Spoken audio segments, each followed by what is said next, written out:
সূরা শামসের ৭ নম্বর আয়াত। আল্লাহ সুবহানাহু ওয়া তাআলা বলেন, আউযু বিল্লাহি মিনাশ শাইতানির রাজিম, ওয়া নাফসিন ওয়া মা সাওয়াহা, শপথ প্রাণের এবং যিনি তা সুবিন্যস্ত করেছেন তার। এখানে আমরা দেখি সূরা শামসের মোট আয়াত রয়েছে ১৫টি। আমরা এখন আছি একদম সূরাটির মধ্যভাগে, মিড অফ দ্য সূরাতে। ৭ এবং ৮ নম্বর আয়াত, এই দুইটা হচ্ছে এই সূরার ঠিক মধ্যাংশ বলা যায়। এবং এই ৭ নম্বর আয়াতটাকে বলা যায় যে এই পুরাটা সূরার হার্ট, যে পুরা সেন্টার বলতে যা বোঝানো হয় সেরকম এই ৭ নম্বর আয়াতটি। তো এই ৭ নম্বর আয়াতটি আমরা একটু ভালো করে বোঝার জন্য চেষ্টা করব ইনশাআল্লাহ। এখানে বলা হচ্ছে ওয়া নাফসিও ওয়া মা সাওয়াহা, যে শপথ কার? শপথ প্রাণের এবং যিনি তা সুবিন্যস্ত করেছেন। সো এখানে আমরা দেখি আল্লাহ সুবহানাহু ওয়া তাআলা আরেকটি শপথ করেছেন এবং এই শপথটি হচ্ছে নফসের শপথ। এখানে আমরা কি একটু কিছু ডিফারেন্ট খেয়াল করছি? আমরা এর আগের যতগুলো শপথ দেখেছি প্রত্যেকটা শপথের সাথে দেখেছি যে আল্লাহ সুবহানাহু ওয়া তাআলা আল শব্দটা ব্যবহার করেছেন। আল শামস, আল কামার, আল নাহার, আল লাইল। তো প্রত্যেকটার সাথেই আল শব্দটা ছিল। আল শব্দটা হচ্ছে একটু স্পেসিফিক বোঝানোর জন্য, ডেফিনিট আর্টিকল বোঝানোর জন্য হচ্ছে আল শব্দটা ব্যবহার করা হয়। যে দ্য সান, সূর্যটি, চন্দ্রটি, দিনটি, একটা নির্দিষ্ট জিনিস বোঝানোর জন্য হচ্ছে আল শব্দটা ব্যবহার করা হয়ে থাকে।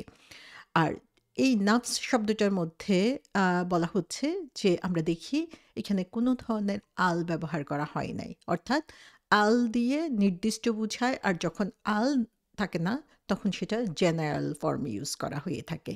তো এখানে এই যে এটাকে নাকিরা বলা হয়, যে এটা হচ্ছে জেনারেল ফর্মে। এই নাকিরা শব্দটা ব্যবহার করার মধ্যেও কিন্তু স্পেশালিটি রয়েছে, যে এর অর্থ হচ্ছে যে এ- এ- এটা হচ্ছে ডিফারেন্ট। বাকি ৬টি আয়াতে যেই জিনিসগুলো শপথ করা হয়েছে সেই শপথের চেয়ে এই শপথটা হচ্ছে ডিফারেন্ট, এবং এই ডিফারেন্ট শপথটাই হচ্ছে আমাদের যেই বিষয়ে কথা চলছে সেই বিষয়ের কথার চূড়ান্ত পর্যায়ে নিয়ে যাচ্ছে। অর্থাৎ যেই বিষয় নিয়ে আমরা আলোচনা করতে যাচ্ছি সবচেয়ে গুরুত্বপূর্ণ বিষয়টা হচ্ছে এখন আলোচনা হবে। তাহলে এখানে এই আল ২টা লেটার না থাকার মাধ্যমে আসলে আল্লাহ সুবহানাহু ওয়া তাআলা আমাদেরকে এই সূরার যে বিষয়ের উপরে আমাদের রিফ্লেকশন করা উচিত, যে বিষয়ের উপর আমাদের চিন্তা করা উচিত, চিন্তার প্রতিফলন ঘটানো উচিত, ঠিক সেই বিষয়টার উপরে আল্লাহ সুবহানাহু ওয়া তাআলা এখন গুরুত্ব দিচ্ছেন। তো আমরা আসলে যেহেতু অ্যারাবিক আমাদের ভাষা না, সে কারণে আমরা যখন পড়ে যাই আমরা এই জিনিসগুলো কখনো খেয়াল করি না। কিন্তু যারা হচ্ছে অ্যারাবিক ভাষাটা বুঝে, অ্যারাবিক স্পিকার, যাদের উপরে এই কোরআনটা তখন নাজিল হয়েছিল, তারা এই প্রত্যেকটা ৬টা শপথ শোনার পরে যখনই ওয়া নাফসি এসেছে তখনই সেটা তাদের ব্রেইনের মধ্যে আসলে একটা ধাক্কা দিয়েছে যে হঠাৎ কেন এই পরিবর্তন, এবং এই পরিবর্তনটাই যে একটা স্পেশাল কিছু বুঝায় সেটা তারা বুঝতে পেরেছে। এবং আমরাও যখন এই জিনিসগুলো পিক করতে পারবো, বুঝতে পারবো, তখন দেখা যাবে যে কোরআনের যে সৌন্দর্য, কোরআনের ভাষার যে গুরুত্ব, এবং কোরআন আমাদেরকে যেভাবে একটা ইউনিক ওয়েতে বুঝানোর চেষ্টা করছে, যেই জিনিসটার উপরে আমাদের ফোকাস করা উচিত সেই জিনিসটা আমরা বুঝতে পারবো। তাহলে এখানে ওয়া নাফসি ওয়া মা সাওয়াহা শপথ করা হচ্ছে নফসের। আল্লাহ সুবহানাহু ওয়া তাআলা বলছেন যে তিনি এটাকে সাউন্ড করে তৈরি করেছেন। তিনি এটাকে সুস্থ অবস্থায় ওয়েল প্রপোর্শনড এবং সুন্দর সামঞ্জস্যপূর্ণ করে কারেক্ট নেচারের উপরে তৈরি করেছেন। কারেক্ট নেচারটা কি? এটা হচ্ছে আমাদের ফিতরা। তো আল্লাহ বলছেন, আমি এই নাফসকে হচ্ছে তোমাদের যে ফিতরা সেটার উপরে সুন্দর সামঞ্জস্যপূর্ণ করে তৈরি করেছি। আবার এর অর্থ যেটা, যে আল্লাহ সুবহানাহু ওয়া তাআলা হচ্ছে আমাদের প্রত্যেকের নাফসের উপরে ফিনিশিং টাচ দিয়েছেন এবং এটাকে ব্যালেন্স করে তৈরি করেছেন, এবং সেই নফসের শপথ আল্লাহ সুবহানাহু ওয়া তাআলা এখানে করছেন। সো কোরআনের মধ্যে কিছু আয়াত রয়েছে যে আয়াতগুলো হচ্ছে বীজের মতো, সিডস, যে এই বীজগুলো যখন যেখানে রাখা হচ্ছে সেই বীজ থেকে দেখা যাচ্ছে যে কোরআনের অন্য আয়াতগুলো অন্য জায়গাতে হোক বা সেম সূরাতেই হোক, সেখান থেকে গাছ হচ্ছে এবং সেখান থেকে সুন্দর সুন্দর ফুল ফুটছে, যেই জিনিসগুলো হচ্ছে আমাদের এই অন্তরকে আরো বেশি আলোকিত করতে পারে। সো এই ৭ নাম্বার আয়াতটা হচ্ছে সেরকমই একটি সূরা যেটা হচ্ছে বীজের মতো, এবং এখান থেকেই হচ্ছে সে আলোর বিচ্ছুরণ ঘটবে। সেখান থেকেই হচ্ছে আমাদের জন্য প্রয়োজনীয় যে শিক্ষা, সেই শিক্ষাটা আমাদেরকে নিতে হবে। সো এই সূরার ১ম দিকের যে আয়াতগুলো রয়েছে, সে আয়াতগুলো যদি আমরা বুঝতে পারি, সেই শপথগুলো আমরা যদি বুঝতে পারি, তাহলে আমরা এখন চিন্তা করব এই ইউনিভার্সে, বিশ্ব ব্রহ্মাণ্ডে যা কিছু ঘটছে, সেই ঘটনাগুলোর উপরে আমাদের চিন্তা এবং আমাদের আ আ মনোযোগ আরো বেশি বেড়ে যাবে, এবং সেখান থেকে আমরা রিফ্লেক্ট করব, এবং রিফ্লেক্ট করে কোথায় যে আমাদের সে রিফ্লেকশনটা পড়বে, যে আমাদের নাফসের উপরে। আল্লাহ সুবহানাহু ওয়া তাআলা কিভাবে এই নফসকে সুন্দর সামঞ্জস্যপূর্ণ করে তৈরি করেছেন, সেটার প্রতি আমরা খেয়াল করব, এবং তারপরের আয়াতগুলো হচ্ছে আমাদেরকে রিডিরেক্ট করবে, আমাদের গন্তব্য কি হবে, আমাদের কি করা উচিত। তো এখানে আমরা নফস শব্দটার সাথে পরিচিত। নফস শব্দের অর্থ আমরা বলে থাকি সোল, কনসাইজ, অথবা বিবেক, বাংলাতে আমরা এটাকে বিবেক বলতে পারি। সো এই যে আমাদের বা রুহ বলা হয়ে থাকে, এটা আরেকটা অর্থ হিসাবে। সো এই নফস হচ্ছে, কোরআনে আমরা দেখি যে ৩ ধরনের নফসের কথা বলা হয়েছে। একটা হচ্ছে নফসুল আম্মারা, নফসুল আম্মারার কথা বলা হয়েছে ১২ নম্বর সূরাতে ৫৩ নম্বর আয়াতে। সেখানে বলা হচ্ছে ইন্নান নাফসা লা আম্মারাতু বিসু, যে সেখানে নফসুল আম্মারার কথা বলা হয়েছে। এটা হচ্ছে এমন নফস, যে নফসটা হচ্ছে আমার নিজেকে নিয়ন্ত্রণ করে। সো এই নফসটা হচ্ছে আমাকে আদেশ দেয়, আমাকে নির্দেশ দেয় কি করতে হবে, এবং আমার যা ডিজায়ার, আমার যা ইচ্ছা, আমার যা আকাঙ্ক্ষা, সেগুলো পূরণ করার প্রতি হচ্ছে এটা বেশি খেয়াল করে।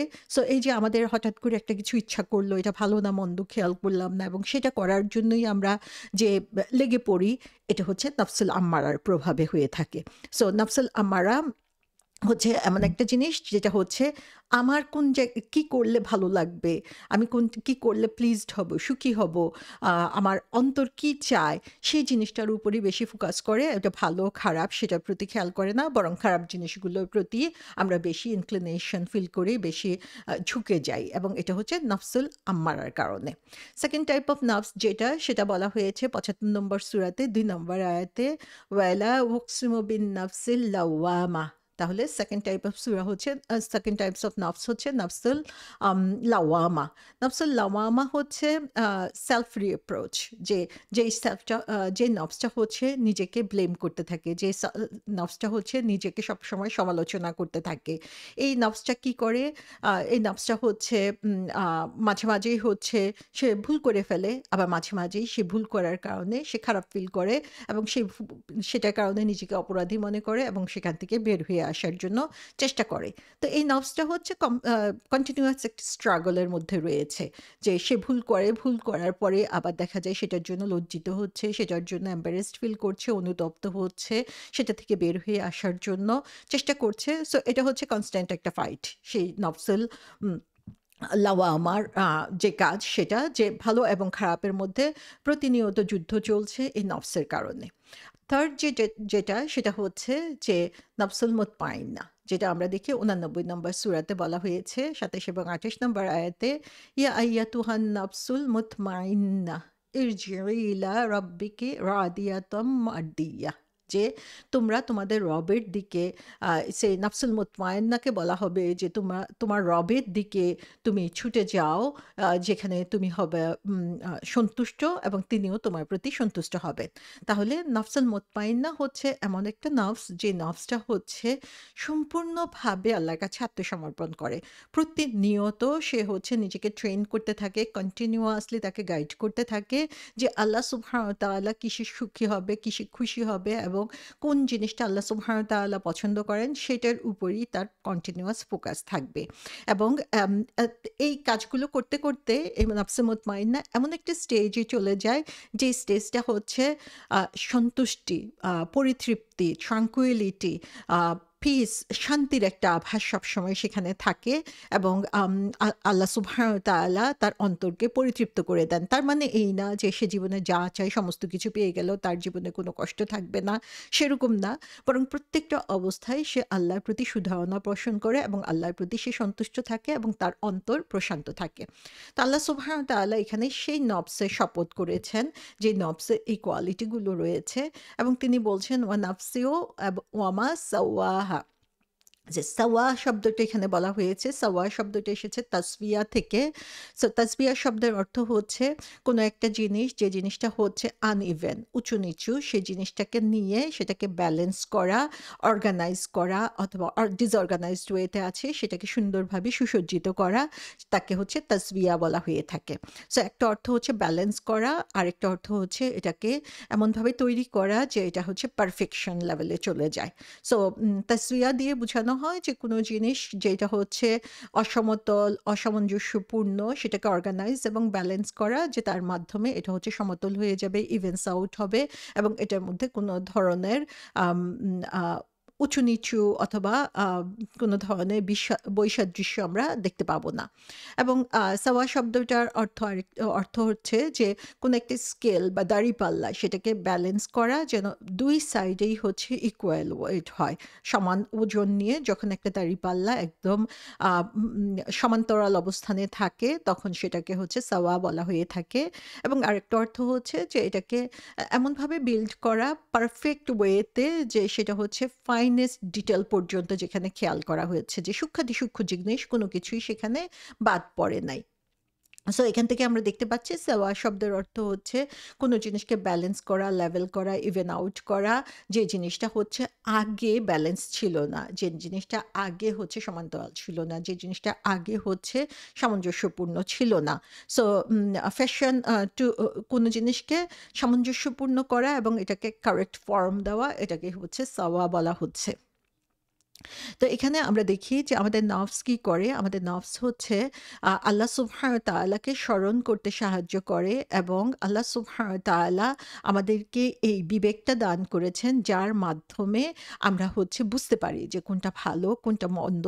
এবং আল্লাহ সুবহানাহু ওয়া তাআলা আমাদের প্রোগ্রামগুলোকে, আমাদের যে ফিলিংসগুলো সেগুলোকে এমনভাবে প্রোগ্রাম করেছেন, যেমন গিল্ট ফিলিং, তারপরে হচ্ছে অনুতপ্ত হওয়া, কোনো জিনিসে সন্তুষ্ট হওয়া, কোনো জিনিসে আনন্দ অনুভব করা।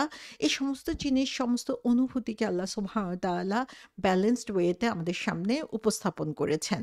সো এই রূহ, সোল বা রূহ শব্দটা আমরা দেখি যে হিউম্যান পার্সোনালিটিকে ডিসক্রাইব করে, যেটা আমরা কোরআনের মধ্যে দেখতে পাই। এবং এটা এক ধরনের মিস্ট্রি। আসলে এটা যে আসলেই এটা চেহারা কিরকম, আসলেই এটা কিরকম, সেটা আমরা অনেক সময় জানি না বা বুঝতে পারি না।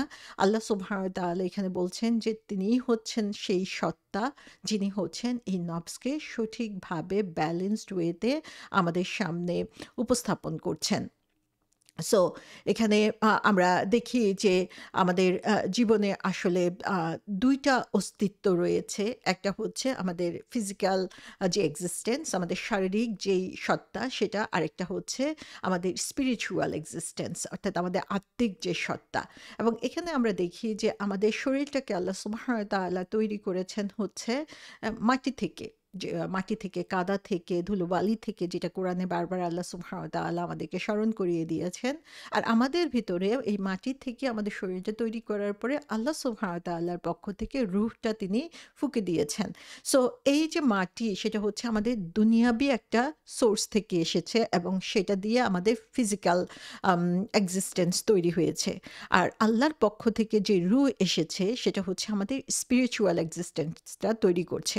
সো এই ২ টা জিনিসে আমরা দেখি যে আমাদের যে ফিজিক্যাল এক্সিস্টেন্স সেটাকে আমরা যদি নারিশ করতে চাই, পরিপুষ্ট করতে চাই, পুষ্টি সাধন করতে চাই, তাহলে কি করতে হবে? আমাদেরকে খাবার দিতে হবে এবং সেই খাবারটা আমরা দেখি এটার উপরেই আমাদের মূল ফোকাস থাকে, যে মজা করে খাওয়া, পুষ্টিকর খাবার খাওয়া, বিভিন্ন ধরনের খাদ্য উপাদান নিয়ে আমরা চিন্তা গবেষণা করি এবং সেটা দিয়ে আমাদেরকে নার্চার করার জন্য চেষ্টা করি। কিন্তু আমাদের শরীরে আরেকটা যে অস্তিত্ব রয়েছে, স্পিরিচুয়াল অস্তিত্ব, আমাদের যে আত্মিক সাইড, যে রূহ রুটার কথা বলা হয়েছে, সেই রুটা দেখা যায় ম্যাক্সিমাম সময় ইগনোরড থেকে যায়। যার কারণে দেখা যায় যে রুহের যে খাবার, সেই খাবারটা তাহলে কোত্থেকে আসবে? যেহেতু এটা স্পিরিচুয়াল, যেহেতু এটা আল্লাহর কাছ থেকে এসেছে, তো এই খাবারটাও রুহানি হবে। এই খাবারটা আসবে আল্লাহ সুবহানাহু ওয়া তাআলার পক্ষ থেকে এবং এর নারিশমেন্ট আসতেছে হচ্ছে রিভেলিয়েশন থেকে। যেটা আল্লাহর পক্ষ থেকে আসে। সো দেখা যায় যে আমরা আমাদের এই স্পিরিচুয়াল যে সাইডটা সেটার যে খাবার, সেই খাবারটার প্রতি আমরা কিন্তু খেয়াল রাখি না। তো একদিকে দেখা যায় আমরা যখন ২ টা জিনিসকে পাশাপাশি রাখি যে আমাদের ফিজিক্যাল ফিটনেসের জন্য আমরা এক্সারসাইজ করছি, খাবার খাচ্ছি, সব ধরনের পুষ্টির জিনিস সামনে নিয়ে আসছি বা এর সৌন্দর্য বর্ধন করার জন্য চেষ্টা করছি।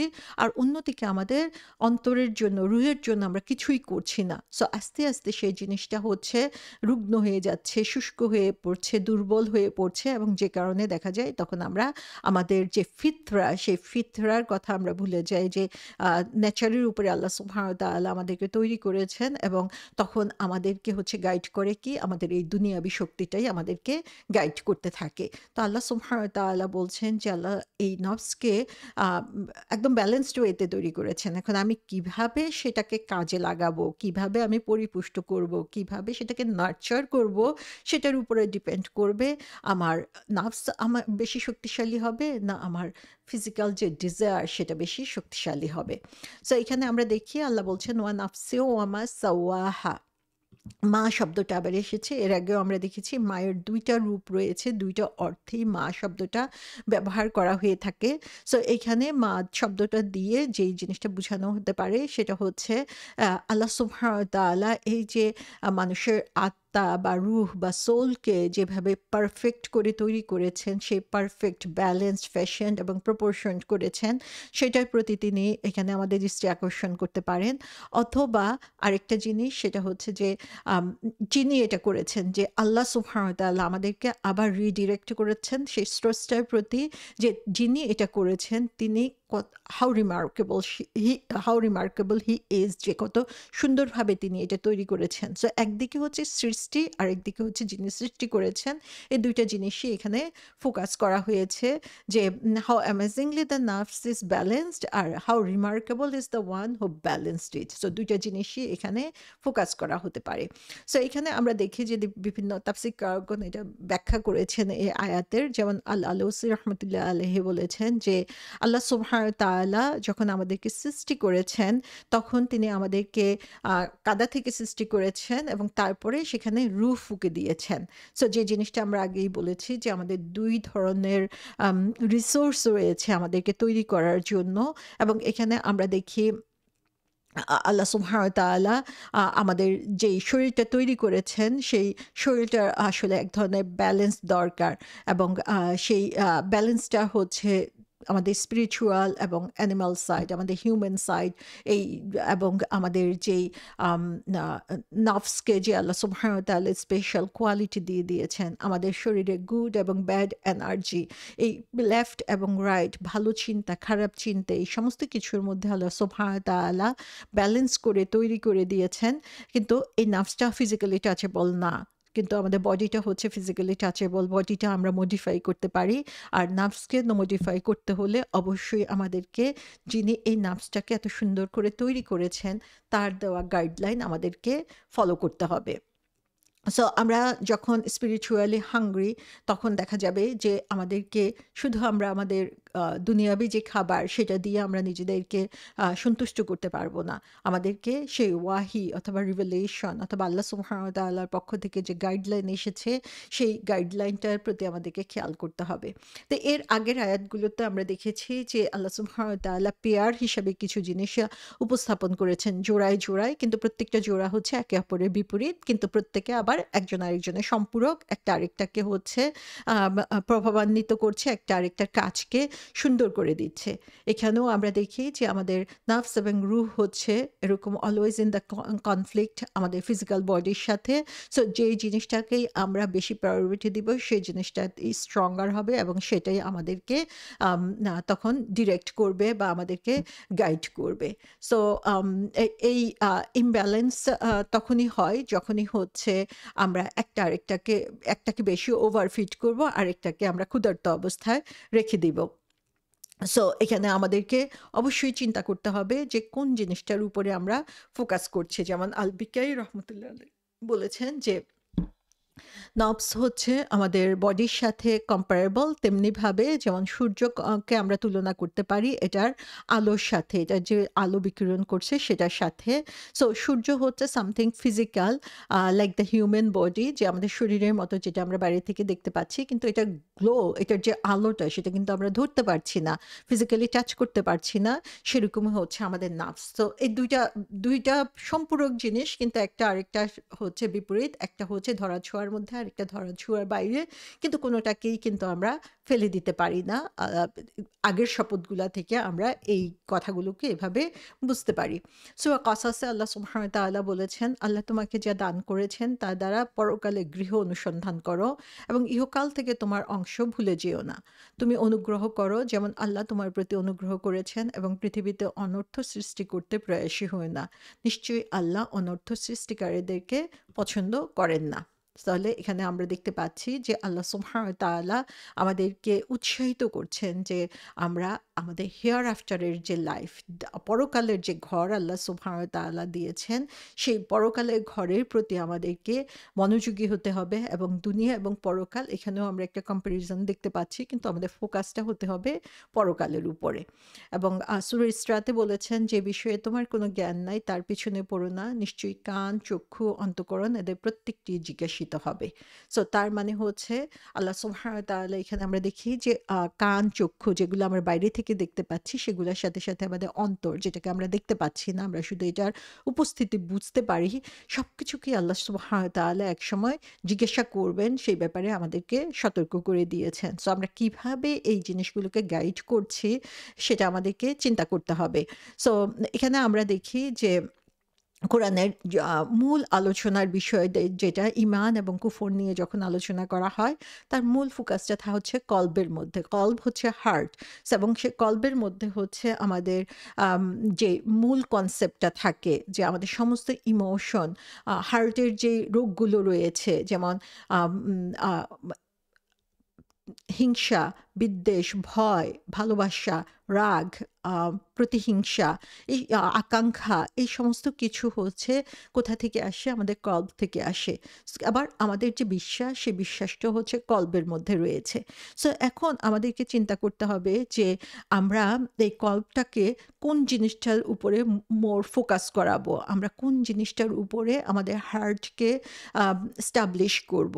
আমরা যদি আমাদের ঈমানকে স্ট্রঙ্গার করতে চাই, তাহলে হার্টের যে অসুখগুলা রয়েছে সেগুলোকে আমাদের ট্রিট করতে হবে। সেগুলো থেকে আমাদের নিজেদেরকে দূরে সরিয়ে রাখতে হবে। সো আমাদের ২ টা আম আ আ ২ টা ইনফ্লুয়েন্স রয়েছে আমাদের কলবের উপরে। একটা হচ্ছে আমাদের বডিলি নিড, আমাদের শারীরিক যে চাহিদা, আরেকটা হচ্ছে আমাদের আত্মিক যে প্রয়োজন সেটার উপরে। সো আমরা যদি আমাদের শরীরের কথা খুব বেশি মাত্রায় শুনতে থাকি, তাহলে আমাদের হার্ট হচ্ছে শক্ত হয়ে যাবে এবং এর কনসিকুয়েন্সি হিসাবে দেখা যাবে যে আমরা ভালো কাজের প্রতি আগ্রহ পাবো না। আবার আমরা যদি সোলের কথা এক্সেসিভলি শুনতে থাকি, তাহলে দেখা যাবে যে আমাদের বডির উপরে আমরা ইনজাস্টিস করি। তখন দেখা যায় মানুষ না খেয়ে থাকে এবং সেটাই মনে করে যে নিজেকে উন্নত করার একটা উপায়। এবং আল্লাহ সুবহানাহু ওয়া তাআলা বলেছেন যে তিনি আমাদেরকে সামঞ্জস্যপূর্ণ ব্যালেন্সড ওয়েতে করেছেন। তার মানে এই না যে আমি হার্টের কথা এত বেশি শুনবো যে আমাদের শরীরের চাহিদা পূরণ করব না। বরং এই শরীরটাও আল্লাহর পক্ষ থেকে একটা আমানা।